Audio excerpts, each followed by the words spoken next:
Welcome, week 3, Coleman's 2015 SBA 7A Certified Loan Closer Training, end of July, dog days of summer, Lance. It's even getting summertime in Arkansas, Bob. I mowed the yard yesterday afternoon, a lot of sweat rolling off. It was 94 degrees. Yeah, I was in New York Monday, and it was 90 and 60% humidity. Not fun, not fun. But I'm back in California. That's where it's 75. It's beautiful every day. A little bit nicer.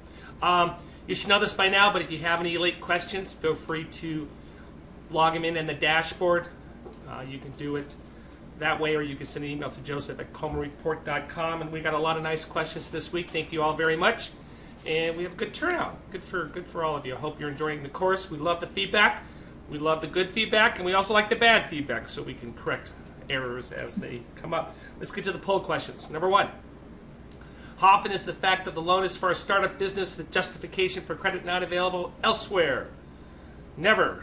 25%, 25 to 50, more than 50% of the time. Why do you ask this question? I think primarily, Bob, I'm just trying to find out how many of our banks are active in startup lending. So there are a couple of questions that dig into that area. I know there are SBA lending banks, and part of their policy is they won't do a startup. It's SBA or conventional or both? Both. Yeah. Oh, let's see. I'm sorry. I was the one who. Let's see. It's pretty well split. 33% never, and 33% more than 50% of the time. And the rest are split. Okay. Question number 2: does your bank have a commercial lending policy that prohibits lending to startup businesses? Yes. Well, and that was just kind of a follow-up.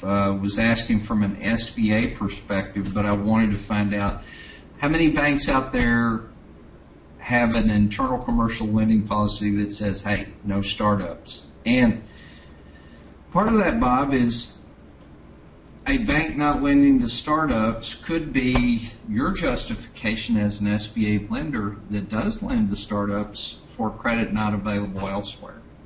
17% yes, 83% no. Okay. Number 3, what is the normal commercial lending policy amortization term for CRE commercial real estate loans at your bank? 10 to 15, 15 to 20, 25, less than 10. Yeah, Bob, I just, another great justification for credit not available elsewhere are the terms associated with SBA loans. Usually an SBA loan is going to offer a significantly better term than most commercial lending policies that banks will offer. And you have the amortization here, and obviously a lot of these CRE loans also have a balloon payment. Let's see. Good response, 17% are 10 to 15 years, 42% 15 to 20, 25% 25 years, and 17% are less than 10. That's what I expected. Who signs the bank's certification on SBA Form 1920? Bob, you and I both know how important that certification is, but I was just curious, who actually signs it? And it's a personal certification as well. That's exactly right. So well, in fact, what I recommended in my underwriting class, Lance, is that they take that certification and they put that at the end of the internal bank credit memo to reinforce the fact of what they are signing. Exactly. 25% say the closer does it. 67% the original. Yeah, I'm slightly surprised. Yeah, I don't know if. Yeah, I agree with you on that. I don't know if that would be a best practice. 67% the originating loan officer, 0% credit, and 8% the bank president.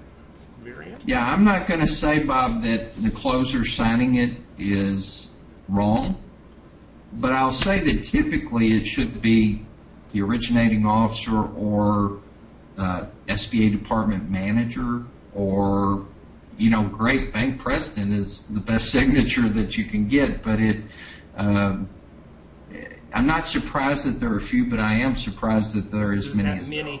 But also, doesn't the 1920s the authorizing individual in the bank, they say that they approve the loan? Yes. Well, so it's. I agree with you. I would revisit that if you're one of those 25%. I would read that. Yeah, I would talk to the SBA lenders. At the least, Bob, the lender who brings the loan to the table should be the one that signs it. Yeah, very good. Number 5, how often how often are you required to consider the size of affiliate businesses when making a size determination on an SBA loan?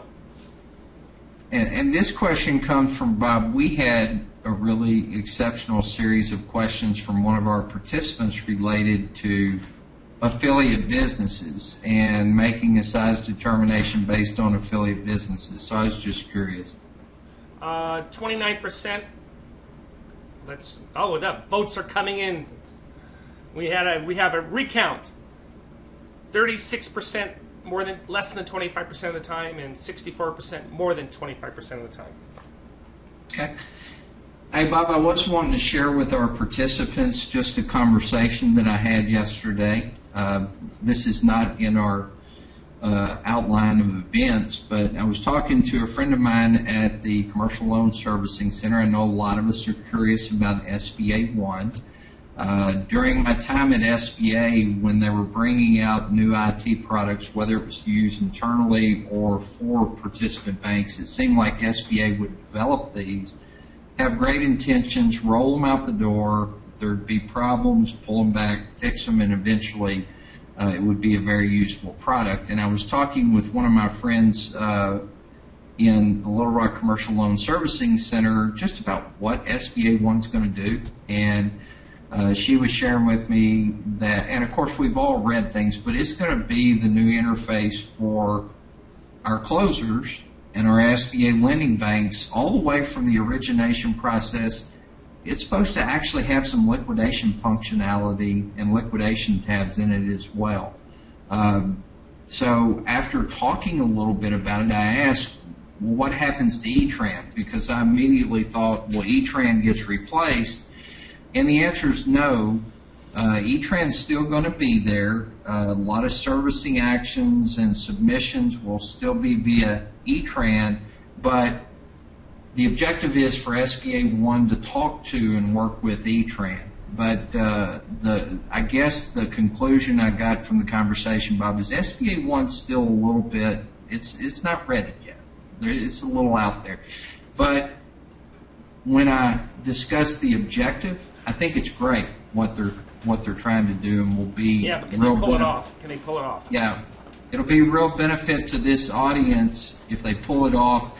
It'll really be a benefit, Bob, after they release it, find all the problems, and fix all the problems. Yeah, but I've heard similar type things. And by the way, I should have addressed it right off the top. We do have a SBA solution to the funding crisis, or as I called it, the lending holiday. It looks like it'll be solved next week. The Senate passed it last night.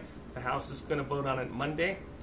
Don't see any obstacles with that. The President will sign it as soon as possible, and we should be ready to rock and roll by the end of next week. And Bob, that is the best. We were talking about this before we started. That is the best solution to this problem. There were a couple of lending holidays when I was deputy director at SBA. The second lending holiday, I believe, got created by the first one. The House and Senate did not provide additional funding. We had a real lending holiday. The loans filled the queue up. As soon as the new year started and money was there, the queue emptied. We get to the end of the next year and the same thing occurred again. And let me be clear so that those of you who don't understand the process. SBA 7A operates on a zero subsidy. That means there is no cost to the taxpayer for the program. In other words, the program is funded by what? The upfront guarantee fee as well as the fee the bank pays for the loans sold to the secondary market. In fact, studies have shown that it's actually a net positive to the Treasury. The government's making money off of 7A. What the crisis was is we were capped at $21.5 billion for the year. We couldn't go over that even though there was no allocation. So the Senate has increased that cap from $21.5 to $23.5 billion. So that's a win for the banks. I call it a win for Main Street. And you're right, that is the best solution out there, Lance. And also a little bit more history. What happened back in the past, now this is back in the 90s, they actually capped the loans at $500,000. And that went on for how many months? 4 months, 5 months, Lance? And that's what caused the secondary solution, because all these loans backed up, and then October 1, everyone submitted them, and anyway. So this is a much better adult solution. Especially, Bob, because they're not actually spending tax dollars. And I was confused in the others I've been through. Why won't they pass an increase? They're not actually spending money. SBA pays for itself. So and remember, and one of the reasons why they want it capped is they're afraid of unfunded liabilities from the government. And as people have asked me, Bob, well, what happens if the SBA loan portfolio all defaults? The taxpayers are on the hook for hundreds of billions of dollars. And I said, if the entire SBA loan portfolio defaults, we have bigger issues to worry about. Bob, I would be a very busy guy if the entire SBA portfolio there would be no electricity. You're anyway, right. We're not going to go there. Week 3, what did we talk about? Well, we talked about the credit memo. We discussed eligibility questions. As you'll see from one of the questions, somebody picked up on something, Bob, that in my revisions I forgot to take out. I'm sorry, but I thank them for bringing it up. We talked a little bit about credit elsewhere, discussed how important that lender certification that relates to that poll question we had. And we take a look at the 1920. Bob, and I'll say this quickly, but SBA spends a lot of time saying we're trying to make it quicker, more concise. The 1920 is probably the best example of anything SBA's ever done to make the lending process more concise, because they took 4 or 5 forms and made it one. And everything that you need to close the loan is in there. Absolutely. Very good. Let's go to the email questions. We are a PLP lender, however, we are not a PLP EWCP. Express Working Capital, is that what that means? It's export working capital. Okay. One of our lenders has a loan request for a $2 million export working capital loan. We have never done one of these and don't plan to do many, if any. According to the SOP manual, for us to participate, we have to contact the US EAC, which is the export centers under SBA's authority. So the question is, can we send this as a one-off loan request via our normal procedures, or do we have to get approval to participate in the plan? Mr. Sexton. Well, you need the approval before you do it. You can't do it as a one-off, and there's 2 places you can go to get set up to do this lending. You can go to USIAC and get approval, but my recommendation is go to your local district office. It's probably going to be quicker and more efficient. And if you're a lender, if you know SBA, you will be approved. I would get it signed, because you're going to want that 90% guarantee. The only difference between an export and a 7A is you just need to follow. There's one checkbox on the 1920. Address it, put a paragraph in your credit memorandum, you're golden. Well, I know on these export working capital, go to the 5010, make sure you meet those, because there's a little bit of a business plan requirement where you're showing SBA how they're going to use the money and how it's going to be related to increasing export sales. So make sure and look at that part of the SOP when you're doing this. Yeah, but do it. You will be approved. Do it. I would not. Yeah, and go to, again, my recommendation is go to your local district office. You probably know the people there. They'll help you get set up quicker. I'm a huge fan of the expert program, by the way. Email question number 2. I have an observation about video module 14. We caught the professor. Mr. Sexton. Why are you still teaching about the personal resource test? Didn't that go out with the Stone Age?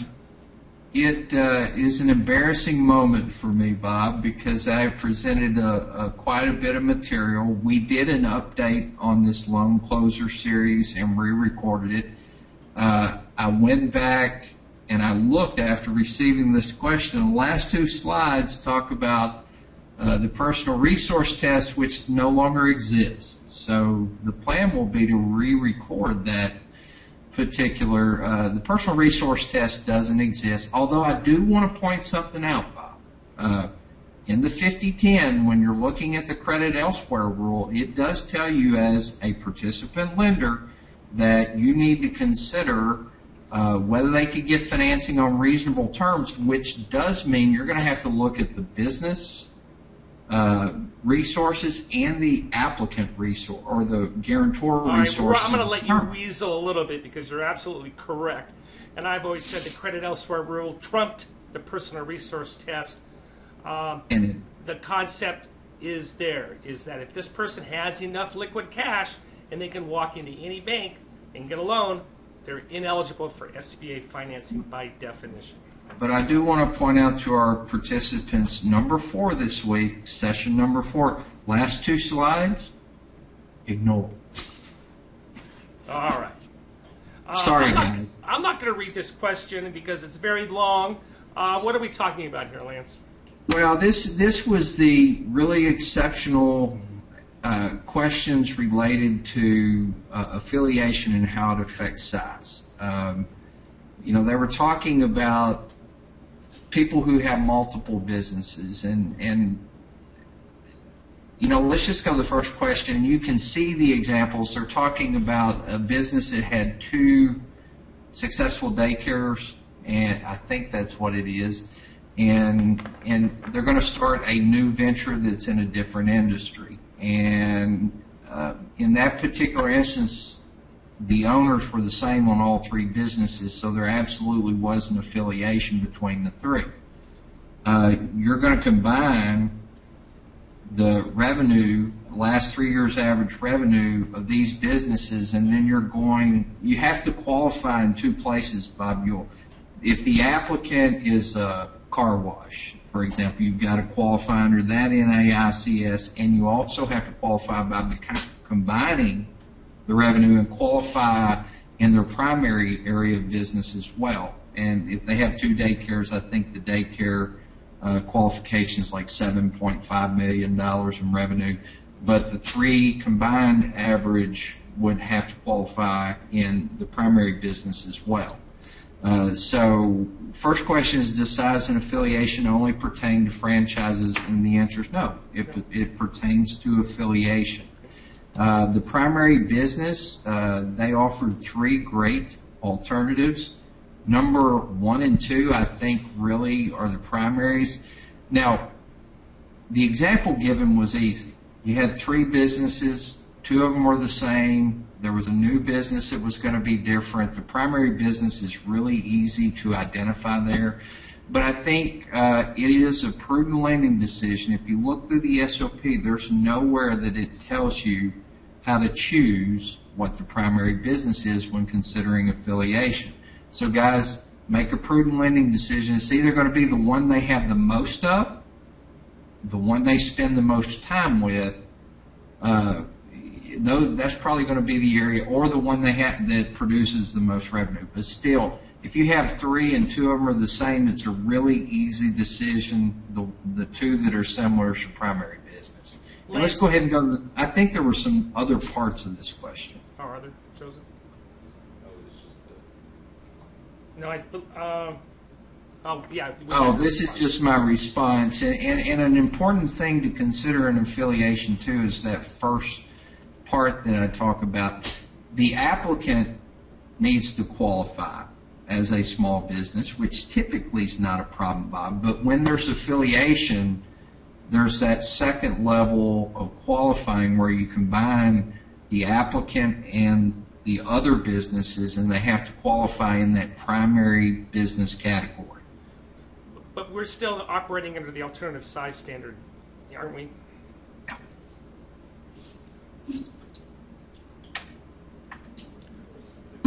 Where am I, Joseph? I think we pretty much covered it in the discussion, although there was a longer response that you say there's common ownership is going to create affiliation, so the businesses are going to be combined. Primary business would be the NAIC. Well, this is my answer to the 2 situations where there's 3 businesses and 2 are similar. The common ownership, the fact that the same husband and wife owned all 3 creates the affiliation. You're going to combine the businesses when looking at size, and you're going to look at it. It's going to qualify in the applicant category and then also in the primary business category.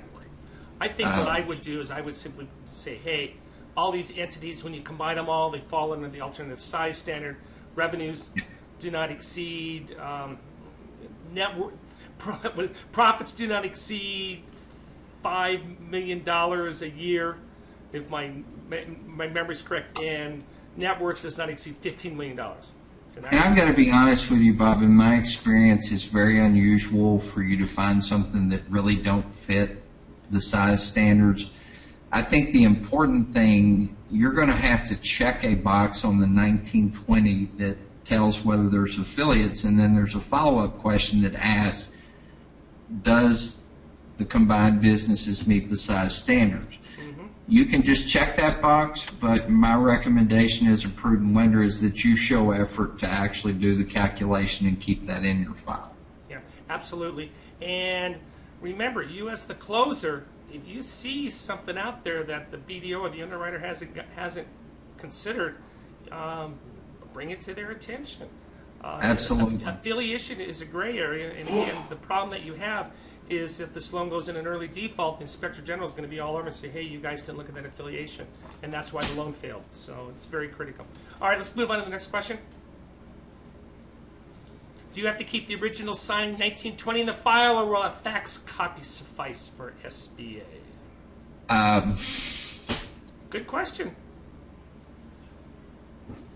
I think you need the original, although you're never going to have, I've never in my lifetime, Bob, had to present an original form to the, I take that back, Bob. Back in the early days when we were doing direct loans, we actually carried that's when original, the world was black and white, so come on. Yeah, ink forms, but it's been years since an original is submitted. You're going to have I have never heard of the Inspector General doing a write-up for saying, hey, we had a copy, we didn't have an original signature. Honestly, Bob, I think either or is fine, but I'll say this: it's a prudent lending practice to have the original in your file. Yeah, but I agree with that. I'm not saying, but if you for some reason you don't have it, don't lose any sleep over it. What are we talking about? We have one more question that came in. Let's go to that. Do you have to keep the? Oh, that was it. Very good. Okay, thank you for the question. Oh, Bob, I'll tell you, I can't remember the questions, but I was telling you I was mowing the yard yesterday, and a couple of our participants caught me sitting. I had to turn the mower off, sit down, answer the phone, and I answered their questions on the patio as I was mowing the yard. So, week 4, documenting equity injection. How important is this? Equity injection is critically important.